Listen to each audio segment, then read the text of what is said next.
Би 6 сарын өмнө Twitter платформоос мөнгө олох боломжтой гэж үнэн үү гэсэн бичлэг хийсэн ба. Тэгэхээр миний сувгийг анх удаа үзэж байгаа хүмүүс бол ямар сувг вэ гэхээр би ер нь дандаа ийм олон нийтийн сувгаас юм уу интернетээр мөнгө олох ямар боломж байдаг вэ гэдэг бичлэгнүүд хийдэг. Анхан шатны дөнгөж л одоо анх удаага эндээс мөнгө олох боломж байна уу гэд орж байгаа хүмүүс аль болохоор нөгөө алдаа хийхгүй тул туршиж үзчихэд эндээс болдсон байна гэдгийг хэлж өгдөг ийм сувг байгаа шүү. Тэгэхээр би түрүүчийн 6 сарын өмнө Twitter буюу одоо энэ X гэдэг платформоос мөнгө олох боломжтой байна уу гэж үнэн үү? Би ингээд мөнгө олох гээд үзье. Тэгээд дараа нь та нарт үр дүнг нь хэлье гэж хэлсэн. Тэгэхээр өнөөдөр тэр хугацаа маань болчлоо.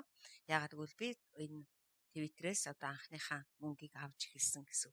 За тэгээд би та нарт өнөөдөр 1 2 3 гээд яг одоо юун дээр анхаармаар юм бэ? Авч болох нь болдсон байна. Гэхдээ ямар юмн дээр анхааруул зүгээр юм байна гэдгийг хэлж өгье. За миний хамгийн ихний хэлэх юм болохтой зэрэг YouTube сувгтай би ингээд харьцуулж ярьж өгье. YouTube сувг дээр бид нэр сард ерөөсөө мөнгө төлдөггүй. Тийм бид нар болохтой зэрэг YouTube сувгаас би бичлэгээл хийжээвэл бичлэгнийхаа мөнгийг авдаг гэсэн. Тэгээд YouTube-д бол би өөрөө мөнгө төлнө гэж байхгүй. Харин энэ X гэдэг платформ бол би сар болгон заавалчгүй 8-аас 11 тэгээд дээшигээ мөнгө төлжээж дараа нь тэрнээсээ илүү гарсан мөнгөө цалин болгож авна гэсэн. Тэгэхээр хэрвээ та X-ээс мөнгө авъя гэж бодож байгаа буюу цалинтай болъё гэж бодож байгаа бол энийг нарийн тооцно. Яагаад гэвэл та зүгээр нэг хэрэггүй зорж нэг мөнгө авчаад дараа нь энийгээ хайчих юм бол одоо нөгөө хэрэггүй сард нэг хэрэггүй мөнгө хийх болчихно гэсэн. Тэр нь энэ нөгөө цэнхэр тэмдэгтэй холбоотой учраас. Тэгээд бас айгүй зохих хэмжээний хугацаа орно. Тэгээд дандаа ингээд ажиллагаатай байлгахгүй бол одоо ингээд хайчих юм бол нэг сард би энэ сард $11 төлчөөд юу ч хийхгүй бол би тэрийгээ зүгээр л одоо алдна гэсэн. Тэгэхээр энэ минийгаа өөрөө урьдчил тооцоолж ийж тэгээд энэ рүү одоо энийг судлах хэрэгтэй. Хоёрт нь YouTube дээр 1000 дагагчтай 4000 цагийн үзэлттэй байж бид нэр босгод авдаг, monetization хийх хэрэгтэй болдог. Юун дээр X дээр болохтой зэрэг 5 сая хүн миний постыг сүүлийн 3 сарын хугацаанд уншиж ийж тэгээд энэ босхын давд юм байна. Тэгэхээр би энэ түрүүчийн бичлэгэн дээр харж ирсэн тий. Одоо би та нарт бичлэг хийж өгч байхад 50000 уншигч бол надад байсан. Тэгээд би цэнхэр тэмдгээ аваагүй байсан. Тэгээд 5 сая одоо 3 сард 5 сая хүрээгүй байсан гэсэн.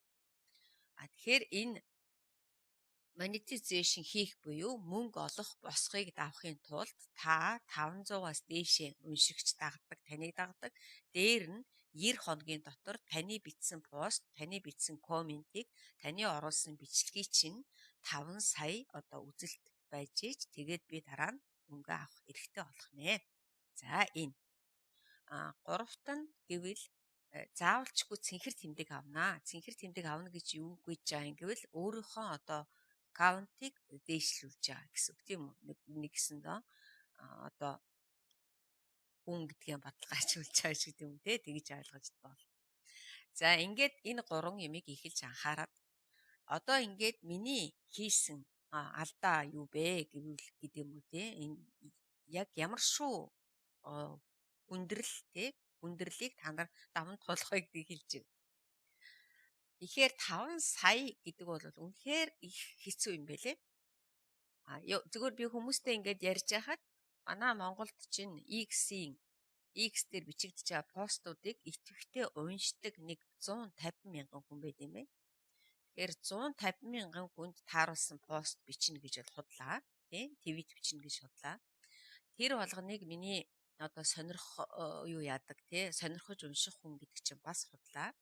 Тийм болохоор Монголын аудитория гэдэг тийм Монголын уншигчид бол одоо бусад орны уншигчтай олон хүн амтай уншигчдаас бол харьцангуй багад орд юм бэ. Тэгэхээр 5 саяыг цуглуулахын тулд яг зөвхөн Монгол уншигчдад зориулаад бичнэ гэвэл нэлээд твдчихэж, нэлээд юм их хөвччихэж юу яана гэсэн. Хүнд танигдчихэж энэ гүйцээ. Тэгэхээр энэ бол нэлээд хэцүү. Тэгэхээр миний зөвлөх гэж байгаа юм бол надад ч гэсэн хүмүүс анх эхлээд зөвлөсөн нь англи хэл юм уу өөр бусад хэл сайтай хүмүүс байвал энэ бол харин их амархан юм байна. Жишээлбэл та Корей хэлээр те Солонгос хэлээр сайн бичдэг юм уу? Япон хэлээр сайн бичдэг, англи хэлээр сайн бичдэг бол заавалчгүй Монголын хүмүүс гэлгүйгээр гадаадын маш их олон дагагчтай сувгны одоо юунуудын аккаунтын доод тал дээр яг тэр их хэлээр нь англиар нь бол англиар нь юугаар нь Кореогоор бол Кореогоор Японоор бол Японоор Оросоор бол Оросоор бичдэг болвол таны нөгөө бичсэн коммент чинь одоо юу олон хүн уншина гэсэн. Тэр хүмүүсийн их хэлээр бичих юм.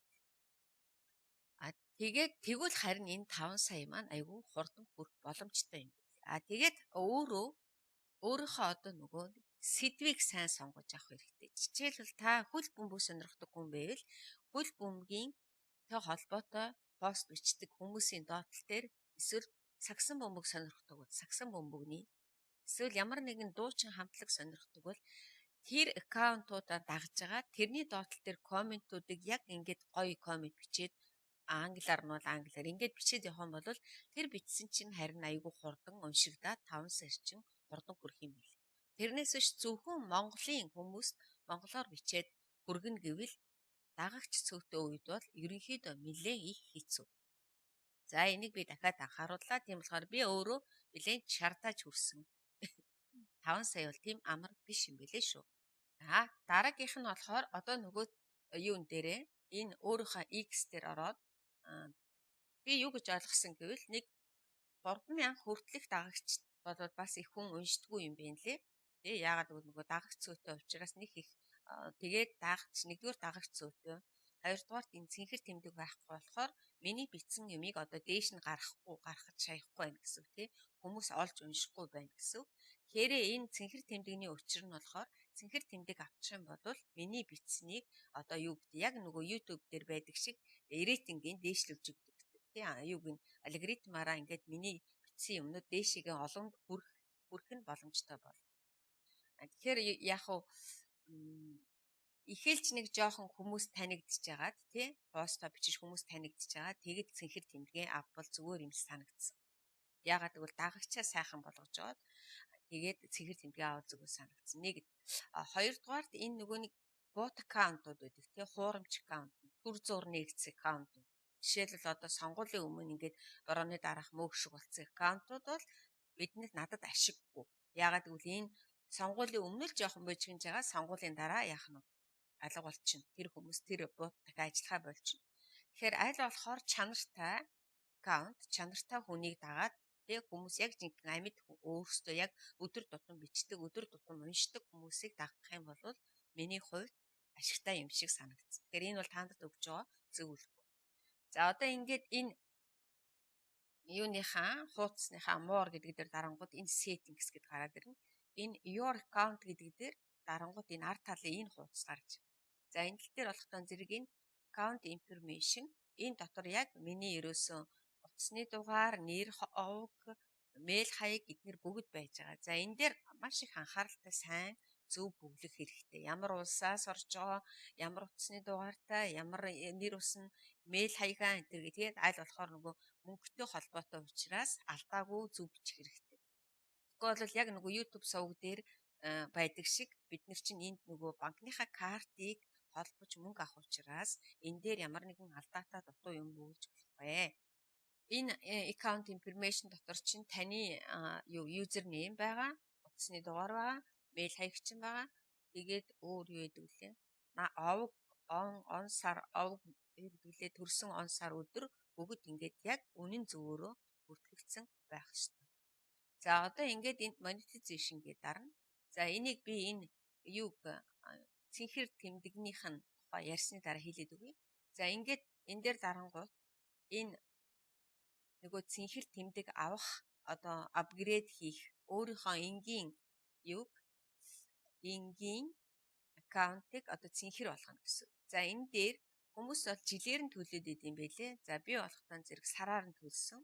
Тэгээ сараар нь төлөнгүүт энэ ихнийх бол одоо энийг ингээд сайн ажиглаараа нэг хүн надтай таарсан чинь энэ дээр ингэж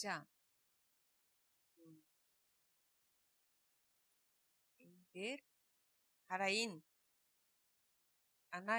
аналитик энтергээд эдгэр хараа ингээд одоо жишээлбэл энэ артлын периум гэдэг дээр ингээд бүгд зөв тэмдэгтэй байгаа зү. Тэгэхээр энэ урд тал дээр нэг хэсэг газар ингээд эднэр чинь нөгөө юу байхгүй зөв тэмдэг байхгүй байх гэдэг чинь энийг авах юм бол нөгөө юу байхгүй гэсэн. Эндээс нөгөө мөнгө авах боломжгүй зүгээр л нэг юм одоо хамгийн энгийн юуг нь авчдаг юм байлээ. Тэ энгийн апгрейд гэдэг юм уу тий. Тэгэхээр би энэ ингэж ойлгосон. Энэ 16 бол ямар ч ашиггүй. Тэгээ мөнгө хэрвээ зүгээр яах вэ би X дээр пост бичээд миний постыг олон хүн уншина л гэдэг зорилгоо нөө гэхээс биш зүгээр яг мөнгө төгрөг авахд бол энэ ашиггүй юм байна гэж ойлгосон тий. Тэгэхээр энэ эднэрийн ингээд get pay to post гэдэг дээр байхгүй байгаа үстэй энэ зөв тэмдэг байхгүй. Тэгэхээр биднэрт хэрэгтэй нь энэ дунд талын эсвэл энэ ард талын тий. Тэгээ чи нөгөө энгийн одоо жишээлбэл улс төрийн ч юм уу байгууллага гэвэл мэдээж яг ард талын авсан дээр баг. Би болохоор энэ дунд талхыг авсан. Тэгэхээр дундлыг авахаар эднэр нөгөө энэ зөв тэмдэгнүүд дээр байгааз энэ урд талын энэ 16 гэдэг чи одоо хэдэн доллар чи тий. Энэ нь одоо бол ашиггүй юм шиг санагдсан. Ягаад гэвэл би чинь энэ дээрээс мөнгө авахын тулд л тэр цэнхэр тэмдгийг авах гэж байгаа учраас энийг авсан дээр юм уу да гэж бодсон. За энэ дээр өөрсдөө шийдээр. За ингээл ерөөсөө энэ дээр энийгээ сонгоол тий апгрейд гэж сонгонгууд нөгөө бидний юу гараад ирдэг. Тий мөнгөө оруулах картны дугаар бүх юмуд нь гараад ирдэг. Угаасаа энэ дээр ингээ дарангуут л нөгөө яаж мөнгө төлөх чинь гэл ингээ гараад ирнэ. Тэгэл удалгүй нөгөө тэмдэг маань яхах нь үгүй энэ нэрний дээдл дээр энэ баруун дээд үзэг дээр энэ цэнхэр тэмдэг гараад ирдэг. За тэгээд тэр гарч ирснийхаа дараа одоо нөгөө юугаа хийх нь шүү дээ тий. Одоо хүмүүс коммент бичсээр байжгаад тэгээд нөгөө түрүүний хийсэн 5 сая юу янгууд чинь угаасаа хүрээд ирд юм билээ 5 сая таны уншсан юу чинь 5 сая боллоо гэд тэгээд сардаа биш ерөөсөө мөнгө нь бол 2-7 хоног болоод орж ирд юм билээ. Тэгэхээр жишээлбэл би 12 сарын одоо юу гэдэг 12 сарын бишээ 2 сарын 12-нд төлсөн бол 3 сарын 12 ингээл тооцоод явчихна. Тэрнээс заавалчгүй 30-аар нэгнэр гэсэн юм бол байхгүй. Мөнгө нь бол бас яг заавал сардаа гэсэн байхгүй 14 хоноо л тэгэл дараагийн 14 хоноо л тэгээд нөгөө нэг сар чин 30-31-тэй болохоор хойшоо урагшаага явсаар байгаа. Тэгээд ингээд ерөөсөө л 14 хоногтой тооцоо яваад идэв. Тэгээ харин сүүлийн 14 хоногийн дараанаас нөгөө яг сар чин болохоор 12-ноос 12-ны хоорондоо юугаа нөгөө сарынхаа төлбөрийг төлөх нь шүү дээ. Тэгэхээр сар болгон 8-аас 11 доллар төлөх нь. За одоо тэгээд хэрвээ та яг нөгөө 6 юугаа 5 сая гүйцэтсэн ингээд болцлыг гүйцэтсэн бол энэ monetization гэд байж байгаа тийм энэ дээрээ дараад угаасаа ингээд цаанаасаа юу ягаал явчихсан ингээд нөгөө юу гэдгэлээ next гэдэг шиг ингээд цаашаа ингээд яваад өгнө. За энэ бол тийм нэг амар хэцүү биш. Тэрнээс мөнгө авахынхаа өмнө одоо энд бүртгүүлт юм байли Stripe гэдэг. Энэ болохоор яг нөгөө YouTube сувгийн юутай адилхан. AdSense-тэй адилхан. Тэгэхээр тэр нь хаана гарч ирдгүү гэвэл энд дараад энэ monetization гэдэг дарангууд энэ monetization гэдэг энэ дээр дарангууд энэ гарч ирж байна. Тэгээд энэ manage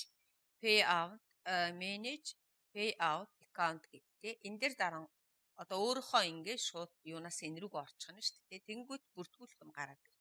За би болохоор бүртгүүлсэн юм чинь надад энэ бүртгүүлэх энэ хуудас гарч ирэхгүй яг нөгөө юу гарч ирнэ гэсэн. Утасны дугаар гарч ирнэ гэсэн. Тэгээ утасны дугаар бичээд тэгээ код ирээд шууд орчдөг энэ дээр дараа. Тэгэхээр энэ дээр дарангууд би болохоор шууд яаж чинь мэйлээ бичээд сайн нэгэ дарангууд миний утасны дугаард код ирээд би тэгээд энэ хуудас руу шууд орчиж байгаа. Юу яах хүмүүс бүртгүүлээгүй хүмүүс бол энэ дээр саяын энэ бүртгэлийн хуудас гарч ирэх нь шүү дээ тий энэ. Тэгээд энэ дээр нь юугаа орон бүх юмнууд чинь угаасаа энэ аккаунт дээр чинь байгаа болохоор угаасаа ингээд цаашаа гараад ирнэ гэсэн.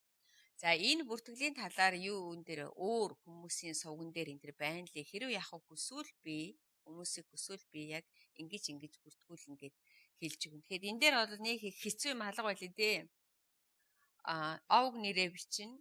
Гэрийнхаа хаягийг бичсэн би. Утасныхаа дугаарыг бичсэн. Банкныхаа картыг холбосон. Тэгээд нөгөө нэг татварын нэг юм бүгэлдэм байлээ. Татварынх нь бол яг нэг YouTube сувг дээр бүртгэдэг шиг. Тэрийг бол та нар интернетээс өөрсдөө олоод татвараа бүртгүүлчихээрээ Монгол хэдэн хувийг авдсан бол YouTube дээр болохоор 30% байдаг шүү дээ. Тэгээ энэ дээр хэдэн хувь гэдэг юм аа. Тэгээд татвараа бүгэлчин. Тэгэл болоо. Тэгэл хүлээгээд байж. За нэг ийм юмнууд байна. Энэ дээр бол урдчлаа бүртгүүлсэн ч болно. Эсвэл нөгөө 5 сая гүйцснийхаа дараа ч бүртгүүлсэн болно. Тийм. За ийм нэг юм байна. Тэгэхээр өнөөдрийнхаа би бичлэгийг ингээд дуусгая. Яагаад гэвэл энэ талаар айгүй хүмүүс ярьдсан байлээ. Энэ талаар айгүй олон бичлэг байдсан байлээ. Тэгэхээр би гол нь нөгөө энэ бичлэгийг хийж явахдаа би дараа нь та нар мөнгөнд хүрэхээр юу яан шүү гэд тий. Дараагийн бичлэгийг хийж өгье гэд хэлсэн байгаа. Тийм учраас би өнөөдөр ингээд тайлангаа тавьж байгаа гэсэн үг. Зүгээр би амар их цалин аваад баяжсан уу гэвэл үгүй. Яагаад гэвэл миний постууд гол төлөв орчуулж оруулдаг учраас би бас маш их цаг бардаг. Тэгэхээр би тийм их хангалттай одоо юу гэдэг нь те юу авч чадахгүй байгаа, хандлт авч чадахгүй байгаа гэсэн үг.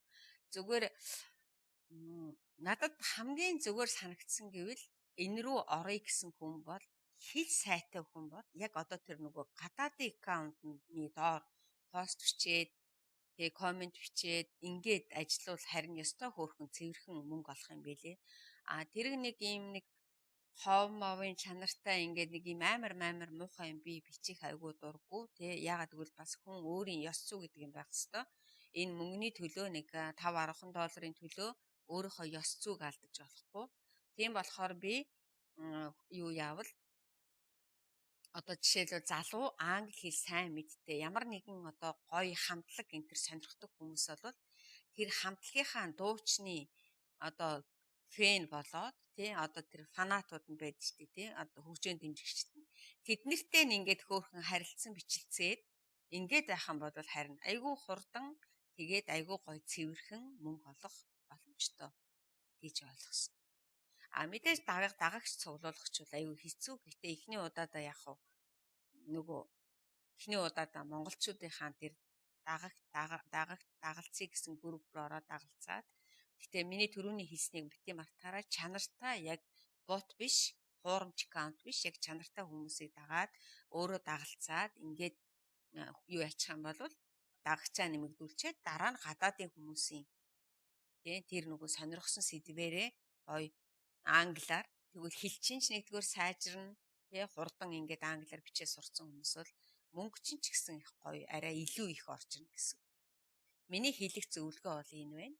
За тэгээд хэрвээ шаардлагатай ийм би тэгвэл ингэмээр байна. Би юун дээр алдсан бол гэсэн асуулт байвал комент хийчээрэй. Бүгдэнд нь баярлалаа. Баярлалаа.